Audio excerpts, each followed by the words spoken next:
Selamat sore Sobat Hijau, bertemu lagi di podcast Ngabuburit di Hutan spesial Hari Kartini bersama saya Tasya Kamila.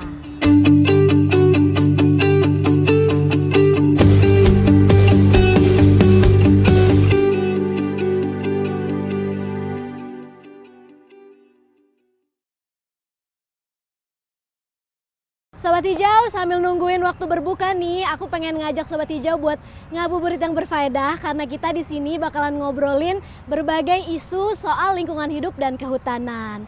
Kalau episode lalu kita udah ngobrolin soal deforestasi, nah di episode kali ini topiknya masih berhubungan nih. Dan masih dalam rangka memperingati Hari Kartini, kita mau bahas soal Kartini dan Karhutla.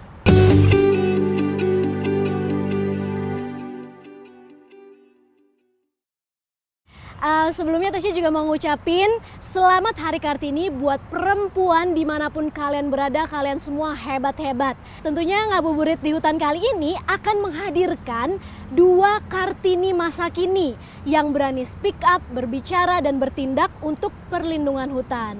Yang pertama aku perkenalkan ada Ines Amalia, Miss Earth Indonesia Water 2020. Halo semua, saya Ines Amelia, Miss Earth Indonesia Water 2020. Hai Sobat Hijau. Dan berikutnya yang gak kalah hebat nih ada Mbak Gria Safitri, Sri Kandi Manggala Agni, Daops Pangkalan Bun, Kalimantan Tengah. Hai Mbak, apa kabar? Jauh-jauh dari Kalimantan ke sini ya? Iya, bener banget. Terima kasih ya udah mau hadir di Ngabuburit di Hutan. Nah, sebelum ngobrol lebih jauh lagi nih Sobat Hijau, sebagai informasi dalam proses produksi dan syuting podcast ini, kami telah melakukan protokol kesehatan dan tes antigen untuk mencegah penularan COVID. Semoga kita semua selalu berada dalam lindungan Allah Subhanahu wa taala dan kita semua selalu sehat ya. Amin. Baiklah, seperti yang tadi di awal udah sempat disebutkan, episode kali ini kita akan membahas soal Karhutla atau kebakaran hutan dan lahan. Jadi Karhutla, kebakaran hutan dan lahan. Waduh, topiknya panas nih ya, kan kebakaran ya, panas gitu. Tapi biar ngabuburit kita tetap adem, kita tanya dulu nih sama para narasumber kita yang gak cuman menyejukkan mata aja ya, tapi juga menyejukkan hati. Yang pertama aku pengen tanya dulu nih sama Ines. Sebagai Miss Earth, pernah gak sih ditugasin masuk ke hutan gitu? Nah kebetulan banget nih, aku tuh dulu kuliah di Bandung. Nah Bandung kan masih hijau banget kan ya, masih asri banget. Nah aku tuh dulu sering banget main ke hutan Juanda Raya. Itu tuh kayak enak banget tempatnya. Nah tapi sebagai Miss Earth Indonesia tentunya kita juga sebagai generasi milenial ya harus banget concern tentang alam di Indonesia. Nah tapi aku seneng banget nih Tas, soalnya sekarang berita-berita tentang Karhutla tuh udah semakin berkurang. Kamu setuju gak sih? Iya kan? Jadi sekarang tuh beritanya udah semakin jarang dan udah gak ada tuh protes-protes dari tetangga sebelah tentang asap dari Indonesia. Hutan Indonesia menurut kamu kayak gimana sih? Nah Indonesia tuh kayaknya kaya banget ya sama perhutanannya, kaya dengan alam. Nah di sini tugas kita nih sebagai generasi milenial, terutama sebagai Miss Earth buat lebih menyuarakan tentang pentingnya keindahan alam di Indonesia. Nah buat kali ini khusus nih kita akan concern buat bahas mengenai Karhutla ini. Iya, nah kalau saya sendiri sebenarnya sih belum pernah langsung terjun ke lapangan pas kebakaran hutan ya. Dan denger-denger sih sekarang juga udah jarang sih berita tentang Karhutla, ya kan? Kamu setuju nggak? Nah itu dia tuh yang mau kita bahas lagi juga nih. Gimana sih sebenarnya update tentang kebakaran hutan dan lahan di Indonesia. Untuk itu kita mau tanya-tanya juga nih sama Mbak Gria yang udah biasa turun langsung ke lapangan, terjun langsung ke lapangan, yang merupakan seorang Manggala Agni. Buat Sobat Hijau yang belum tahu nih Mbak Gria, sebenarnya Manggala Agni itu tuh apa sih? Boleh dijelasin nggak? Nah, Manggala Agni itu adalah Brigadir Pengendalian Kebakaran Hutan dan Lahan di Indonesia. Jadi, Manggala Agni itu dibentuk oleh Direktorat Kehutanan pada tahun 2003. Jadi, fungsinya adalah melakukan pencegahan dan tugas utamanya ada 3. Yang pertama, pengendalian, pemadaman, dan penanganan pasca kebakaran. Kalau Mbak Gria sendiri udah dari berapa lama nih menjadi Manggala Agni? Sejak tahun 2016 saya bergabung dengan Manggala Agni. Wah, keren banget ya. Jadi udah berapa tahun tuh? 5 5 tahun. tahun. Keren banget ya. Emang dari semua pekerjaan yang ada, kenapa pilihnya jadi Manggala Agni? Kan itu pekerjaan yang lumayan beresiko ya. Iya benar. Turun ke hutan, kena terik panas matahari, harus berurusan dengan api. Sebenarnya apa sih yang menjadi motivasi atau yang mendasari keputusan Mbak Gria ini untuk jadi Manggala Agni? Kayaknya saya tuh suka tantangan ya Mbak Tasya, apalagi di tahun 2015 itu ada kebakaran hutan dan lahan yang cukup hebat ya, sampai kita mengirimkan asap ke negara tetangga waktu itu ya. Jadi saya termotivasi dari situ ingin bergabung dengan Manggala Agni. Keluarga gimana tanggapannya? Deg-degser atau mereka ya udahlah ikhlas? Begitu keluar dari rumah sudah milik alam semesta gitu. Nggak dong, kalau misalkan orang tua tuh awal-awal masuk ya sedikit khawatir karena mayoritas di kantor itu laki-laki semua. Jadi agak sedikit khawatir, takut anaknya kenapa-napa, apalagi masuk hutan sama laki-laki gitu kan ya. Tapi semakin kesini orang tua sih setuju menerima kalau misalkan anaknya bekerja di Manggala Agni, melakukan sesuatu yang baik lah ya untuk menjaga hutan Indonesia. Dan tentunya walaupun banyak bekerja dengan laki-laki tapi semua saling bahu-membahu dan Iya benar banget. di Manggala Agni pastinya kompak dan saling melindungi satu sama lain Iya ya. kompak. Keren banget ya, bener-bener deh nih dua narasumber kita definisi Kartini masa kini. Nah pastinya Sobat Hijau juga makin kepo kan soal Manggala Agni dan juga soal isu kebakaran hutan dan lahan di Indonesia. Makanya kita simak dulu yuk tayangan berikut ini.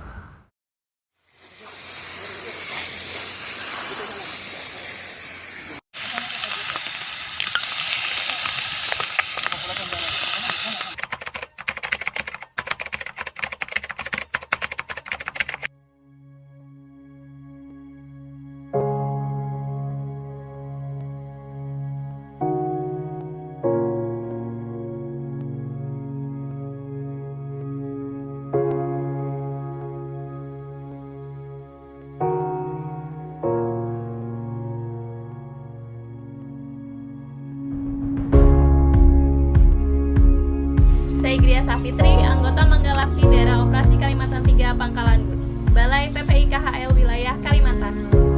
Saya bergabung dari tahun 2016 hingga saat ini, dan keseharian saya sebagai operator monitoring hotspot dan thermal CCTV kamera. Nama saya Febriana, biasa dipanggil Theo, merupakan salah satu anggota TRC BPBD Kabupaten Pekalongan Barat dan bergabung sejak tahun 2018 hingga sekarang.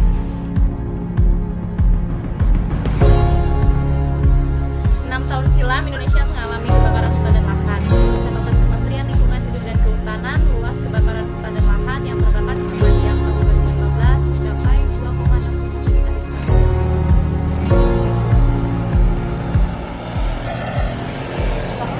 Tahun 2015 di daerah saya telah terjadi kebakaran hutan dan lahan. Pemadaman gabungan dilakukan baik dari relawan maupun dari pihak pemerintah termasuk BPBD Kabupaten Pekalongan Barat. Nah, dari kejadian itu membuat semangat Kartini saya untuk menjaga lingkungan bertanggung. Kebakaran hutan dan lahan tidak sekedar menghanguskan pepohonan dan merusak ekosistem hutan, tetapi juga menimbulkan maraknya penyakit pernapasan dan iritasi akibat terpapar kabut asap. Hal ini membuat saya termotivasi untuk bergabung di Manggala Agni untuk menjaga lingkungan. Semangat Kartini masa kini yang menginspirasi versi saya, perempuan Indonesia yang hebat dan tangguh, yang berani memilih profesi pendidikan di bidang apa saja untuk selalu produktif dan berkarya, serta mengeksplor dirinya untuk menggapai cita-cita. Semua perempuan memiliki kesempatan yang sama untuk menentukan pilihannya sendiri, bukan pilihan atau paksaan dari orang lain. Semangat Kartini ini menjadi motivasi bagi saya agar jangan mudah menyerah untuk berinovasi dan menentukan pilihan hidup. Kita sebagai perempuan Indonesia tidak boleh menyerah dan terus melangkah serta berjuang. Peduli terhadap sekitar terutama lingkungan dan langit biru negeri. Selamat Hari Kartini untuk seluruh perempuan hebat dan tangguh. Mari bangkit dan gelorakan semangat Kartini masa kini. Wow, keren banget ya kerja dari Manggala Agni, bikin kita makin bangga deh sama Manggala Agni. Kita kasih tepuk tangan dong. Oke, tadi kan juga sempat dibahas ya tentang isu karhutla. Kalau berdasarkan fakta di lapangan gitu ya Mbak Gria, aku pengen tanya deh, sebenarnya kebakaran hutan itu tuh apa sih penyebabnya? Apa melulu karena seperti yang diberitakan ya, ada pembukaan lahan yang tidak bertanggung jawab gitu, makanya bisa jadi kebakaran? Penyebab karhutla itu ada 2 faktor ya, ada faktor alam dan faktor lingkungan. Jadi faktor alamnya itu terjadi karena api dari petir, kemudian ada gunung berapi dan minyak bumi. Dan yang kedua adalah faktor manusia, dan faktor manusia itu adalah yang paling mengerikan. Ya benar banget tadi dari pembukaan lahan. Jadi sebenarnya ya Mbak Tasya, kalau misalkan kita membuka lahan ada cara yang lebih baik. Misalnya pembukaan lahan, kemudian bekas-bekas sisa-sisa dari pembukaan tersebut kita bikin menjadi kompos. Oh jadi gitu. lebih aman. Jadi nggak cuma di rumah doang tuh guys composting ya. Kan biasanya kalau di rumah kayak aku, Ya. sampah organiknya dibuat jadi kompos. Ternyata Ya, untuk pembukaan lahan pun seperti itu ya. Ya. Jadi gimana tuh caranya supaya orang-orang bisa lebih bertanggung jawab nih dalam membuka lahan? Sebenarnya apa yang harus dilakukan gitu? Sebenarnya kami dari Manggala Agni sudah melakukan sosialisasi dan penyuluhan penyadartahuan kepada masyarakat sekitar untuk memberikan informasi. Kami juga memberikan penyadartahuan kepada masyarakat tentang bahaya dan dampak dari karhutla. Oke, jadi sosialisasi terus dilakukan ya. Iya, kita juga warga ada sekitar. patroli terpadu dan patroli mandiri. Kalau gitu. patroli terpadu itu kita melibatkan TNI, Polri, dan masyarakat.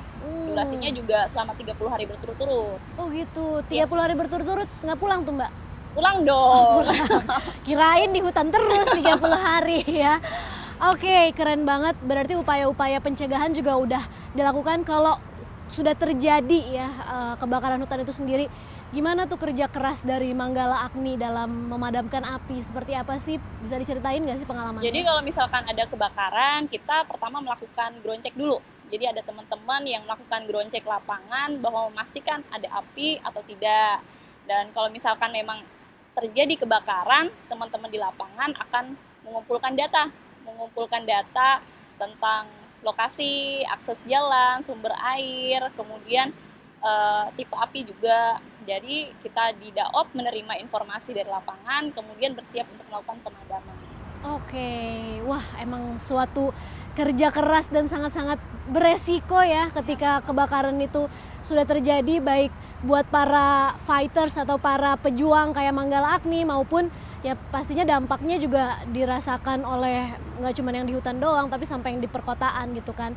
Tapi Sobat Hijau, tentunya pemerintah juga udah berupaya loh untuk menanggulangi karhutla. Nah, seperti apa sih upaya yang telah dilakukan pemerintah? Kita simak yuk penjelasan dari Menteri Lingkungan Hidup dan Kehutanan Republik Indonesia, Ibu Siti Nurbaya. Selamat sore, Assalamualaikum, apa kabar? Sore ini kita akan bicara atau mulai bicara tentang kebakaran hutan dan lahan.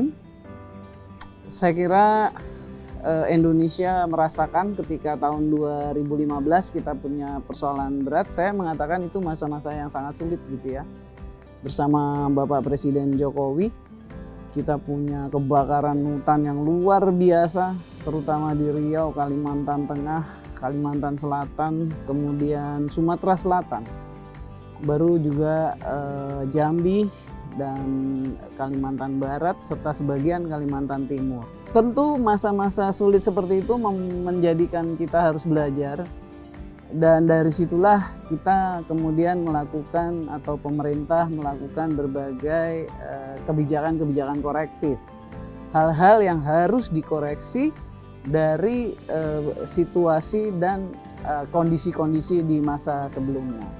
Maka sejak 2016 untuk pertama kalinya Bapak Presiden setiap tahun di awal tahun melakukan rapat koordinasi untuk semua pihak yang dalam kaitan atau memiliki kaitan dengan kebakaran hutan dan lahan.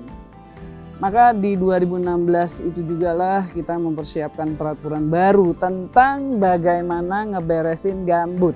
Karena ternyata asap terbesarnya datangnya dari gambut. Gila-gilaan loh. Wih, saya serem banget waktu itu naik helikopter. Semuanya berselimut asap. Asapnya berwarna-warni lagi, serem. Tapi disitulah kita kemudian belajar. Lalu banyak hal dikoreksi. Regulasi, kemudian juga konsesi, dan yang paling penting adalah law enforcement, penegakan hukum, yaitu memberikan sanksi administratif sampai perdata sampai pidana kalau perlu. Dan apa yang terjadi?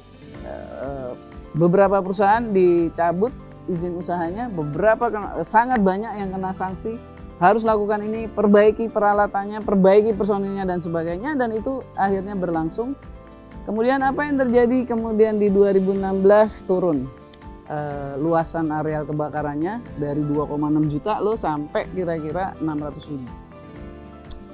Kemudian di 2017 turun lagi. Kemudian di 2018 turun lagi.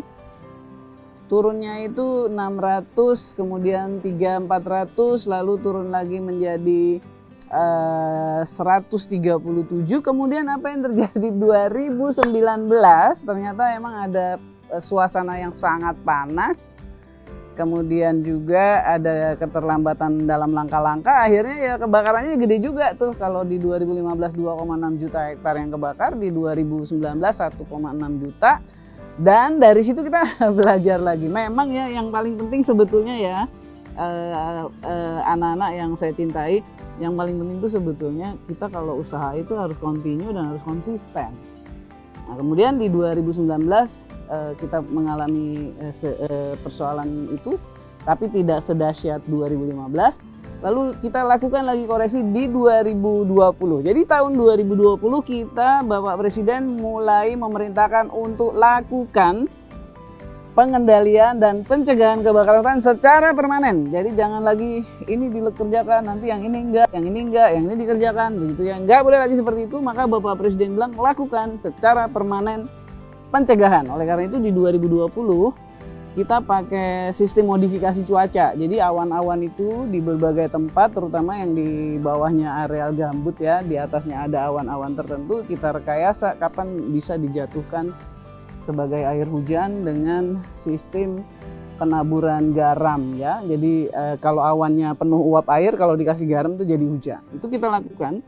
Begitu juga sebetulnya yang paling penting istilahnya paralegal, yaitu upaya-upaya untuk mengajak masyarakat melalui masyarakat peduli api, melalui tokoh-tokoh, melalui kepala Babinsa, Babin Kamtipmas, kepala desa dan lain-lain. Akhirnya memang bisa menyatu beberapa usaha, dan tentu saja sistem monitoring hotspotnya juga, sistem pengendaliannya juga, lalu patroli. Di sini peran Manggala Agni sangat kental. Saya terima kasih kepada semua pihak, Satgas Daerah, Manggala Agni, TNI, Polri, semuanya, badan pengelola BNPB, pengelola bencana, dan juga yang di pusat maupun yang di daerah, dan semua pihak. Terima kasih bahwa tahun 2020 kita lalui dengan baik. Ada sistem monitoring hotspot yang bagus, ada cara tes kepada fire spot. Mesti dibedain loh ya antara hotspot dengan fire spot. Di situ bedanya, dan di situ kita melakukan kelolanya juga secara berbeda. Jadi di dunia usaha pun terus-menerus dia memperbaiki dirinya, memperbaiki peralatannya. Ternyata mahal-mahal juga alatnya ya. Ada CCTV pakai thermal, jadi kalau ada panas dari jauh tuh CCTV-nya, kameranya udah langsung bisa record. Jadi perusahaan itu punya tanggung jawab beberapa kilometer dari batas akhir areal dia. Jadi kita ajak semua untuk mengatasi karhutla ini. Akhirnya apa yang terjadi di 2020? Hotspotnya menurun sangat jauh, lebih dari 80%. Area terbakarnya juga sangat jauh, dari 1,9 juta jadi 290.000. Dan akhirnya apa yang terjadi juga, karbon emisinya juga menurun jauh. Kalau di 2015 kira-kira 900.000 lebih. Kemudian kalau di 2020 ini di 2015 ya, 2015 900.000 lebih, 980 juta ton lebih. Kemudian di 2020 ini hanya sekitar kira-kira 40 juta. Jadi jauh ya bedanya ya. Artinya apa?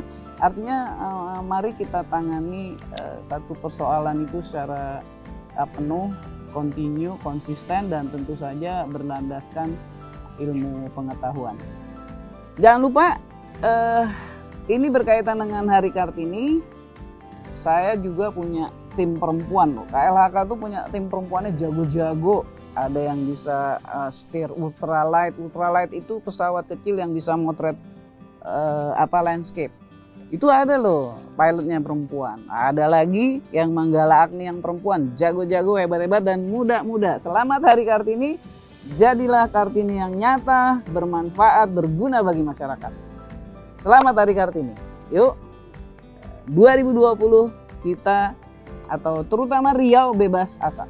2020 itu serem, terutama di provinsi-provinsi tertentu. Karena bayangin ya, ada COVID, kemudian terus ada kebakaran. Coba kalau terjadi sekaligus dua-duanya, apa nggak serem? Itu istilahnya duet maut. Dan alhamdulillah, terima kasih, kita bersyukur pada Tuhan. Terima kasih pada semua, itu bisa dilewati dengan baik. Silakan dielaborasi ya, nanti banyak teman, apakah yang dari KLHK juga ahli dari pihak lain. Jangan lupa terus bersama KLHK ngabuburit di hutan. Makasih, wassalamualaikum. Nah, tuh kan Sobat Hijau, bahkan ada teknologinya nih, teknologi modifikasi cuaca buat menanggulangi karhutla. Pokoknya semoga upaya-upaya yang dilakukan baik oleh pemerintah, Manggala Agni, dan kita bersama bisa lancar, bisa berhasil, dan kita Indonesia ini terhindar dari karhutla. Amin. Oke, sekarang aku ke Ines. Sebagai Miss Earth nih, ada tugas spesifik nggak sih soal hutan atau kebakaran hutan? Kalau Miss Earth sendiri, sebenarnya kan kita udah kerjasama dengan KLHK tuh dari lama banget ya, udah dari beberapa tahun yang lalu. Dan tentunya saya sekarang sebagai Miss Earth Indonesia Water 2020 meneruskan nih generasi saat ini, terutama juga sebagai perwakilan generasi milenials. Kita kan juga penting banget nih tadi menggunakan medsos kita dengan baik, menggunakan platform yang kita punya dengan baik. Salah satunya dengan menyuarakan mengenai karhutla ini. Karena penting banget nih, karena sering banget kan kita kayaknya aduh nggak terhubung nih, jauh banget kayaknya ada di Sumatera apa di Kalimantan, kayaknya nggak ada hubungannya deh. Nah tapi kan kita sebenarnya hidup kan dari, kita nafas dari oksigen nih. Dan oksigen, penghasil oksigen terbesar itu berasal dari hutan. Kalau hutan kita habis, nanti lama-lama kita juga nggak bisa hidup oksigen lagi dong, jadi sesak nafas, ya kan? Nah jadi kita harus banget nih bersuara dan mengampanyekan tentang pentingnya menjaga hutan kita. Itu banget tuh yang pengen aku tanyain. Gimana sih nih kita sebagai millennials yang mungkin nggak secara langsung tinggal ataupun dekat dengan hutan, tapi kita juga pengen ikut menyuarakan, ikut berpartisipasi. Dari kamu sendiri ada nggak sih kira-kira ide ataupun caranya gimana kita kalau mau ikutan bertindak dan paham soal isu karhutla? Sebagai milenials nih, tentunya tadi selain melalui platform media sosial, penting banget buat milenials tuh tahu berita dan fakta-fakta yang benar. Jadi nggak gampang terpancing hoax, karena kan sekarang apalagi udah Instagram cuman tinggal ngetik. Segampang pakai jari tangan, semua berita bisa tersebar cepat banget kan. Nah, kita tuh harus cari tahu mana yang benar dan mana yang cuman hoax dan buatan orang. Jadi jangan gampang terprovokatif. Salah satunya dengan cara, nih aku sering banget nih baca-baca berita dari Instagramnya KLHK. Atau kemarin tuh juga ada yang khusus untuk karhutla ini. Namanya lucu sih, Sipongi. Kita cek di website sipongi.menlhk. Di situ kalian bisa cari berita-berita yang pasti udah akurat dan gak ada lagi tuh hoax-hoax yang kayak di media sosial.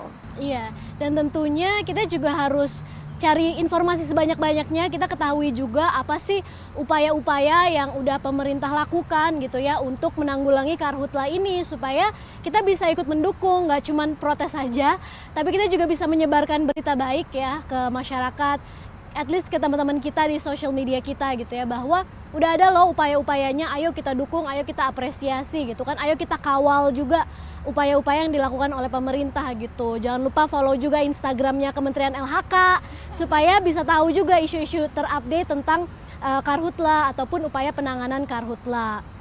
Kita juga mungkin bisa bersuara kali ya supaya para pelaku usaha, khususnya pelaku usaha yang besar gitu ya, untuk selalu mengikuti aturan yang ada. Kita juga harus tahu apakah mereka diberi sanksi kalau melanggar gitu kan. supaya mereka tuh bisa berbisnis, beroperasi dengan bertanggung jawab dan kebakaran hutan dan lahan ini bisa terhindar. Oke, keren banget.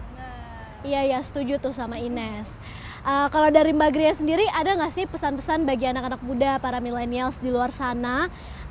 Gimana caranya mereka bisa turut menjaga hutan kita dimanapun mereka berada?